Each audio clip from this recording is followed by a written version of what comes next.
C'est un commentaire fait sur une vidéo qui parlait que de musulmans algériens attaquent les non-musulmans.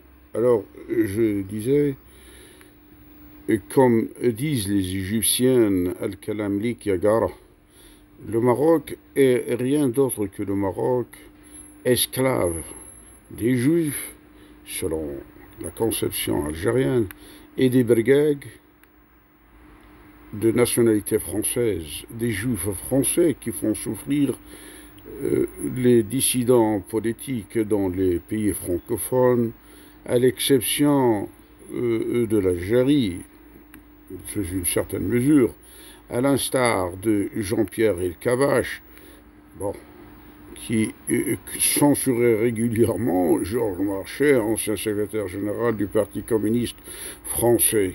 Et c'est connu depuis X temps. Pour le compte du président, de l'ancien président Valéry Giscard d'Estaing, personnellement, de s'occuper de ce genre de parti. Voilà. C'est un tic, je dis, purement juif, de rendre la vie difficile aux politiques et même à qui, à tout le monde, disait Elisabeth Badinter, qui est une juive et qui a fait la délation de ses frères juifs, comme on dit. Voilà. Et c'est cet esclavagisme que le général Chingreha, commandant en chef des armées algériennes, une armée classée 31 dans le rang, mais c'était 26, et on se demande est-ce que c'est dégradé ou pas, mais enfin, c'est toujours en avance par rapport à l'armée marocaine, classée toujours 55-56, ce qui est un tort. Et que c'est le Marzen qui rend esclave tout un peuple marocain.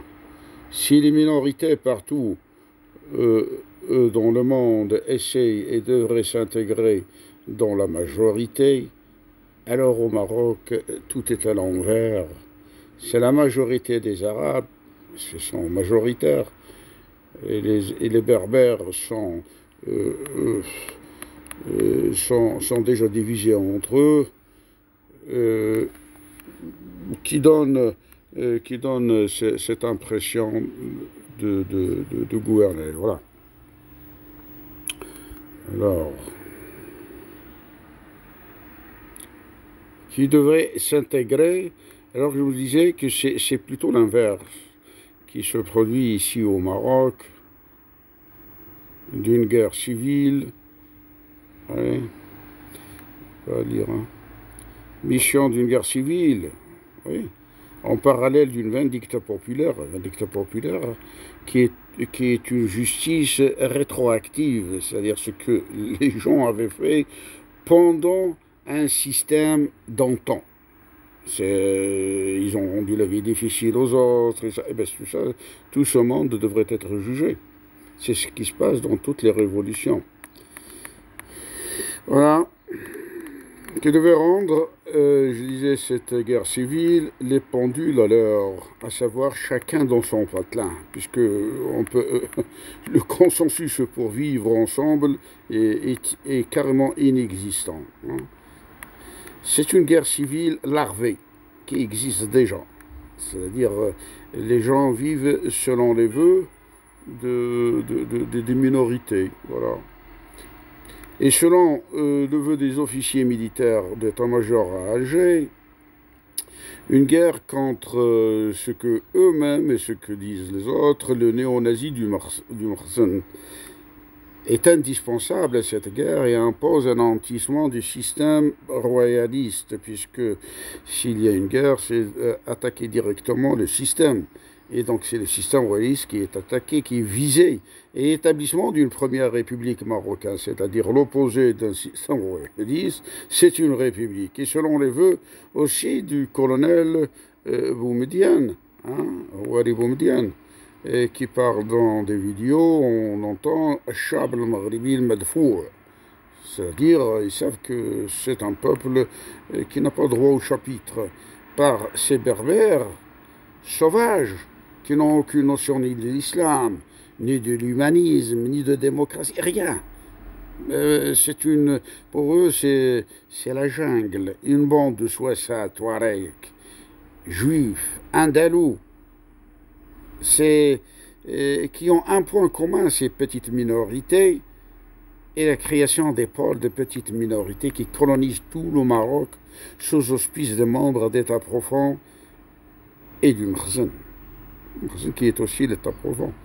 Voilà pourquoi le général et les officiers militaires d'état-major à Alger parlent Wa'aqadna al-Azm, ce qui est une volonté militaire de découdre avec ce serpent, disent eux, de mer qui brûle, et tout le temps, Tizi Ouzou, hein, Chaouia, par des conseils de Omar Hilal, à l'ONU, c'est une mafia, c'est pas un État.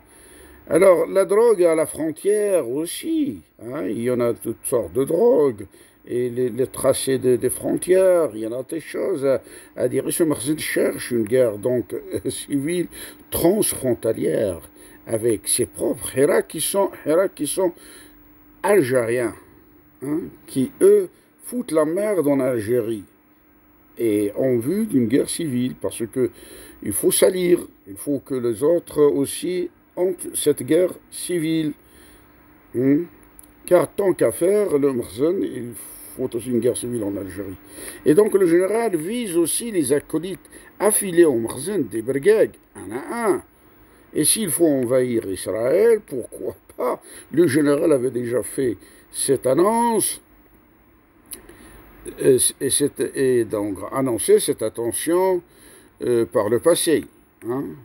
Car c'est de ce pseudo-État que le mal, d'après tous les Arabes, tous les musulmans, émane du désordre, de déstabilisation, de l'esclavagisme de toute une société, et que ces psychopathes de juifs usent et abusent des Souassa, des Touaregs, des Riafa, des minorités qui leur donnent je ne sais pas quoi, des Souassa qui ont des Haïtbaha, et bon, c'est de sauver des choses et de reprendre les choses de l'autre main.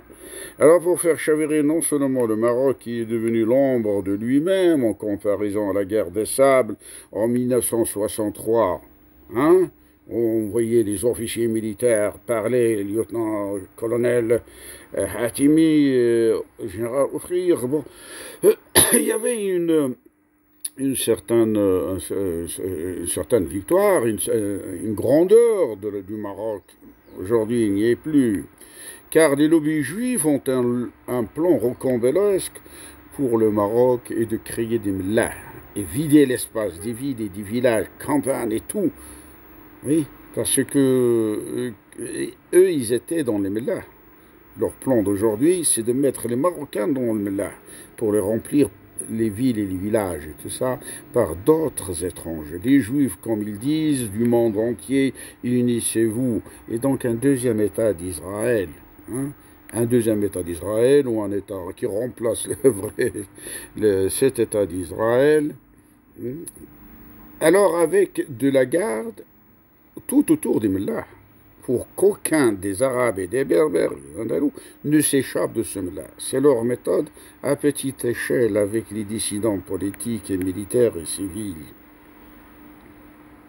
Et donc non seulement le Maroc dans ce plan, mais aussi ce plan comprend aussi l'Algérie, voire Libye et l'Égypte. Tout ça a été ça supputé, hein, on n'est pas dans les secrets de Dieu. À déstabiliser et tous les jours. C'est un leitmotiv, à l'instar du BHL, hein, en Libye et maintenant en Ukraine, qui parle au nom de l'armée ukrainienne et que les armes ne sont pas encore arrivées, car l'armée ukrainienne est déboussolée par Zelensky et sa bande. Tout ce monde est psychopathe juif. Zelensky, Kuleba, ils n'ont rien à voir avec la politique, mais... Et ils font souffrir tout un peuple ukrainien. Ils jouent sur le maillon donc faible de la non-démocratie et la corruption des membres d'État profond au détriment d'un peuple pauvre, misérable, illettré, rancunier, un peuple des brigades qui ne comprend que le subterfuge. Les subterfuges, par exemple, détruire les commerces et les petits commerces, hein. C'est-à-dire, ce commerçant, il fout la merde, eh bien, il le laisse la nuit, ou je ne sais quoi, ils font incendier leur petit commerce. Comme ça, le commerçant ne ferait plus de bergeg, hein, pour s'occuper de ses oignons. Ou des immeubles, là où il y a des intrus, hein. Il y en a des intrus partout. C'est ce qu'avait fait l'ancien ministre de l'Intérieur de Hassan II, Boussari. Il avait, selon les dires, hein, incendié tout un immeuble contenant les archives à Agdala, 2001 ou 2000, 2001, 2002 par là. Avec ce genre d'action, plus d'attaques des brigades, car ils sont dans leurs petits souliers. Une chose comprise par la police, et c'est pour cette raison les brigades, y compris les brigades, ne s'aventurent jamais du côté de la police ou des militaires. Les officiers d'état-major enragés savent que Tebboune ne peut utiliser le titre de ministre de la Défense, et s'il faut réformer la Constitution, alors pourquoi pas? Car il est un civil et loin de toutes les manœuvres militaires, mais par contre le général Chingara peut l'être aisément, et donc au général de choisir un autre officier supérieur qui pourrait mener cette guerre Algérie vs Makhzen ou vs Maroc, car cette guerre pourrait être très longue mais indispensable pour survivre dans une géopolitique propre. Merci.